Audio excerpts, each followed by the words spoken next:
सासू माँ को मरे हुए 5 महीने हो चुके थे और मेरे ससुर जी बहुत अकेले रहने लग गए थे।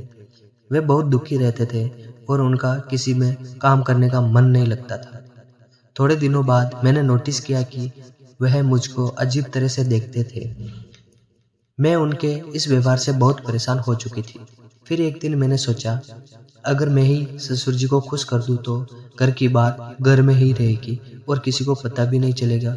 और इसीलिए मैंने एक दिन, हेलो दोस्तों, आज की कहानी, इस रोमांचक कहानी में आपका स्वागत है। मेरा नाम शिखा है और मेरी उम्र 25 साल है।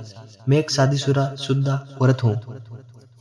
मेरे पति का नाम आकाश है और वो एक प्राइवेट कंपनी में नौकरी करते हैं। हमारी शादी को लगभग 3 साल हो गए हैं, लेकिन अभी तक हमारे कोई बच्चा भी नहीं हुआ है। हमारे परिवार में मेरे पति और मेरे सास ससुर रहते हैं।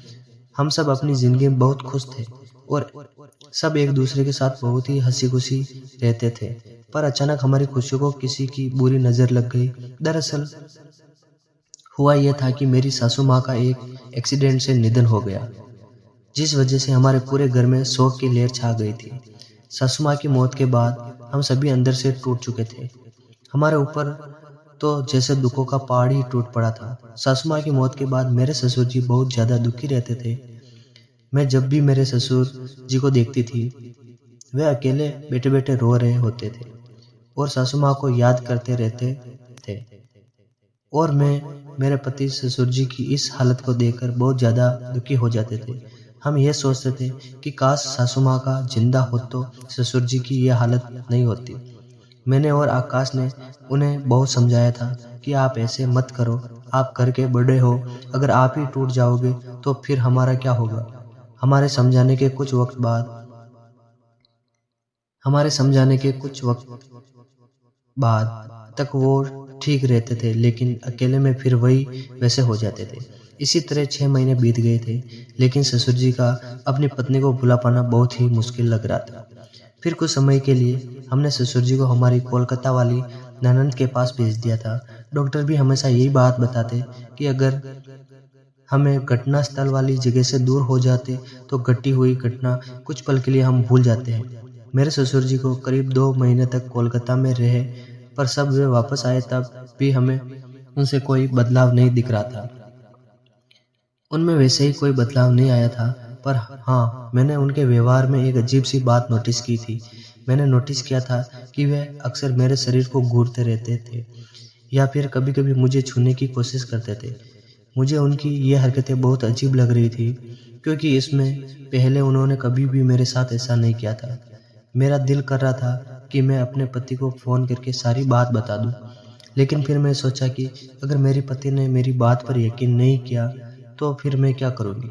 मैंने सोचा कि हो सकता है कि ये मेरा वहम हो, लेकिन एक दिन तो हद ही हो गई। एक दिन तो मेरे ससुर जी ने कुछ ऐसा किया कि मेरे पैरों तले ज़मीन ही निकल गई। मुझे यकीन ही नहीं हो रहा था कि वे ऐसा कुछ भी कर सकते हैं। मैं जब बाथरूम में जा रही थी, तो वहाँ पहले से ही मेरे ससुर जी थे। मैं थोड़ी देर के लिए वहाँ खड़ी हो गई। मुझे लगा वे थोड़ी देर में बाहर आ ही जाएँगे, इसलिए मैं यहीं खड़ी हो जाती हूँ। पर ये क्या, अंदर से तो अजीब-सी आवाज़ आ रही थी। मैं सोच रही थी कि ससुर जी इतना टाइम से बाथरूम के अंदर क्या कर रहे हैं? मैंने उन्हें बुलाने की कोशिश की, पर शायद उन्होंने सुना नहीं। फिर जब मुझे लगा कि वह कभी भी बाहर आ सकते हैं, तो मैं अपने कमरे में आ गई। पहले तो मेरे मन में ख़्याल आया कि ये सारा मामला अपने पति को बता दूँ, लेकिन फिर मेरे दिमाग में यही आया कि अगर वह मेरी बात पर भरोसा नहीं करेंगे, तो फिर मैं क्या करूँगी? ये सोचकर मैं रात भर जागती रही और मुझे नींद ही नहीं आई। मैं अंदर से बहुत परेशान थी, क्योंकि इतने दिनों से जो कुछ भी हो रहा था, बहुत ही अजीब था। मेरे पति ने मुझे प्यार करने के लिए कहा, लेकिन मैंने कहा, आज मेरा मूड नहीं, और इतना कहकर मैं उनकी तरफ पीठ करके सो गई। मेरी सारी रात जागते हुए ही निकली और दूसरे दिन मेरे पति को शहर से बाहर किसी काम के लिए जाना था। वे 5 दिनों के लिए एक मीटिंग में जाने वाले थे। मैंने उनका बैग लाया और उनका टिफ़िन भी तैयार कर दिया। थोड़ी देर बाद मेरे पति अपने काम के लिए निकल गए। अब घर पर मैं और ससुर जी अकेले ही थे। मैं तो डर से काँप रही थी। मेरा तो एक-एक पल सदियों जैसा गुज़र रहा था। मैंने पूरे दिन घर का काम किया और सारा काम निपटाने के अपने कमरे में आ गई। पिछली रात को मुझे नींद नहीं आने के कारण अब नींद ने अपना घेरा डालना शुरू कर दिया था। नींद के मारे अपनी आंख अपने आप बंद हो रही थी। दिन के 4 बज रहे थे। मुझे पता नहीं चला कि कब मेरी आंख बंद हो गई और मैं गहरी नींद में चली गई। वैसे तो साड़ी पहनी हुई हूँ, लेकिन कुछ दिनों से ज़्यादा गर्मी होने के कारण मैं सलवार कमीज ही पहन रही थी। मेरा पूरा शरीर पसीने से भीगा हुआ था और मैं अपने कमरे में आकर पंखे के नीचे लेटी हुई थी। करीब 1 घंटे बाद मैंने महसूस किया कि कोई मुझे अजीब तरह से हाथ लगा रहा है। पहले तो मुझे लगा कि शायद मैं सपना देख रही हूँ और सपने में अपने पति के साथ हूँ, लेकिन फिर मैं एकदम से हड़बड़ाहट में उठी और अपने कपड़े ठीक करने लगी। मैंने देखा कि मेरे ससुर जी मेरे बगल में बैठे हुए हैं। मैं उन्हें देखकर चौंक गई। मैंने उनसे पूछा, क्या हुआ बाबूजी, आपको मुझसे कोई काम था क्या? ससुर जी बोले, बहू मेरा चाय पीने का मन कर रहा है। मैंने तुम्हें बहुत बार आवाज़ लगाई पर शायद तुमने सुना नहीं, इसलिए मैं खुद ही तुम्हारे कमरे में आ गया। यहाँ मैंने देखा कि तुम आराम से सोई हुई हो, तो मैंने सोचा कि सोई हुई बहू को क्यों उठाना है, मैं खुद ही चाय बना लेता हूँ। पर इतने में तुम जाग गई।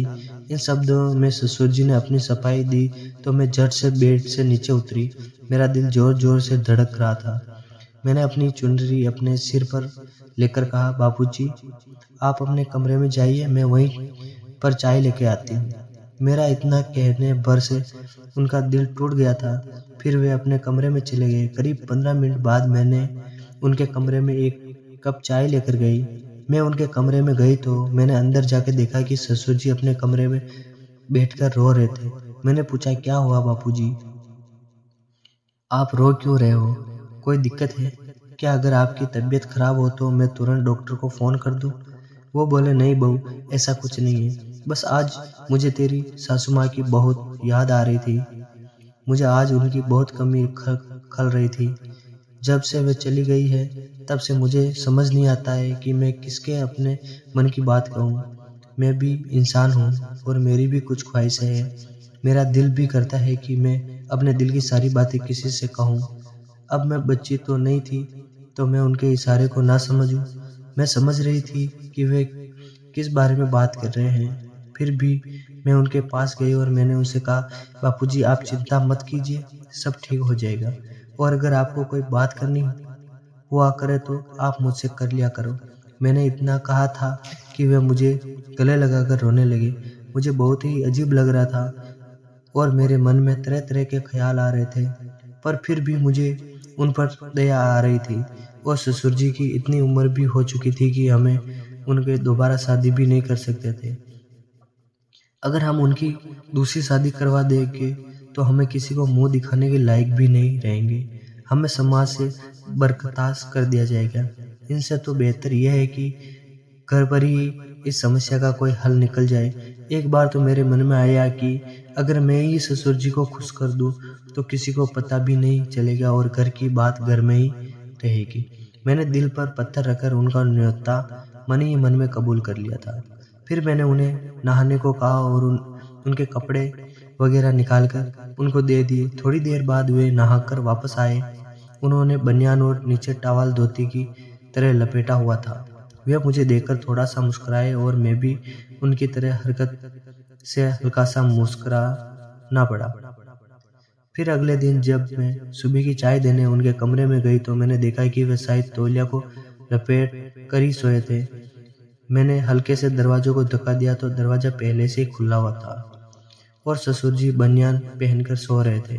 उनकी इस हरकतों से मुझे गुस्सा तो बहुत आया, लेकिन मैंने उनसे कुछ कहा नहीं और चाय देकर वापस किचन में आ गई। करीब 1 घंटे बाद वे किचन में आए और मुझसे बोले, बहू जरा तेल गुनगुना करके मेरे कमर में ले आओ और मेरे सिर और बदन की मालिश कर दो। इस बार मुझे उनके खराब नियत पहले ही पता चल गई थी, पर मेरे पास कोई सबूत नहीं था।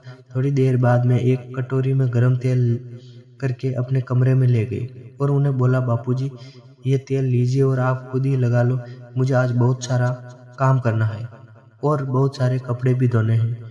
वो बोले, बहुत सिर पर तो मैं खुद ही लगा लूँगा, लेकिन पीठ पर मेरा हाथ नहीं पहुँचेगा, इसलिए पीठ की मालिश तुम ही कर दो। इतना बोलकर वह अपने बेड पर पीठ के बल लेट गए। मुझे आज सुबह से ही उन पर बहुत गुस्सा था, लेकिन मैं फिर भी उनकी पीठ की मालिश करने लगी। करीब 10 मिनट बाद उन्होंने साइड बदलते हुए कहा, बहू तुम्हारे हाथ तो खराब हो गए हैं, तो थोड़ा पेट की मालिश भी कर दो। मैं ना चाहते हुए भी उनकी हर बात मानती जा रही थी और अपने दोनों हाथों से उनकी मालिश करती जा रही थी। मैं ये सोच रही थी कि काश आज सासू माँ जिंदा होती तो मुझे ये सब नहीं करना पड़ता। मेरा इन 6 दिनों में आकाश के बिना इतना बुरा हाल हो गया, तो ससुर जी सासू माँ के बिना कैसे रहते होंगे। मैं इसी सोच में इतनी डूबी हुई थी और सब कुछ वही छोड़कर अंदर भाग आई। थोड़ी देर बाद ससुर जी भी मेरे कमरे में आ गए और बोले, क्या हुआ बहू, तुम सब कुछ छोड़कर यहाँ क्यों चली आई? क्या तुम्हें आकाश की याद आ रही है? क्या तुम्हारा उनके बिना दिल नहीं लग रहा है? तो मुझे बताओ कि तुम्हें क्या परेशानी है। तुम्हें जिस चीज़ की भी कमी होगी वह मैं तुरंत पूरी कर दूंगा। मैं तुम्हें अपनी बेटी ही मानता हूँ और मैं तुमसे अपनी बेटी की तरह ही प्यार करता हूँ। मैं ऐसा कभी नहीं चाहूँगा कि तुम किसी भी तरीके से दुखी रहो। आखिर तुम भी मेरी लाडली बेटी हो। उनके पैरों में गिर गई। मैंने कहा, ससुर जी, मैंने आपको बहुत गलत समझा, मुझे माफ़ कर दीजिए। मैं इतने दिनों से ये सोच रही थी कि आप मुझ पर बुरी नज़र रख रहे हो और इसलिए मैं आपसे दूरी बना रही थी। पर अब समझ पा रही हूँ कि सब आकाश को गए 5 दिन ही हुए हैं और मैं उनके बिना इतना परेशान हो चुकी हूँ। तो सासू माँ को मरे हुए तो बहुत समय हो चुका है। अगर मैंने आपका दिल दुखाया हो तो आप मुझे माफ़ कर दीजिएगा। अब से मैं आपकी हर तरह से देखभाल करूँगी और आपकी बेटी बनकर रहूँगी। कमेंट करके ज़रूर बताइए कि आपको ये कहानी कैसी लगी। अगर आपको ये कहानी पसंद आए तो इसे लाइक करें और अपने दोस्तों के साथ शेयर करें। आगे भी ऐसी रोमांचक कहानियों के लिए हमारे चैनल को सब्सक्राइब करें और बेल आइकन दबाना ना भूलें। सब अपना और अपने परिवार का ख्याल रखना। Thank you.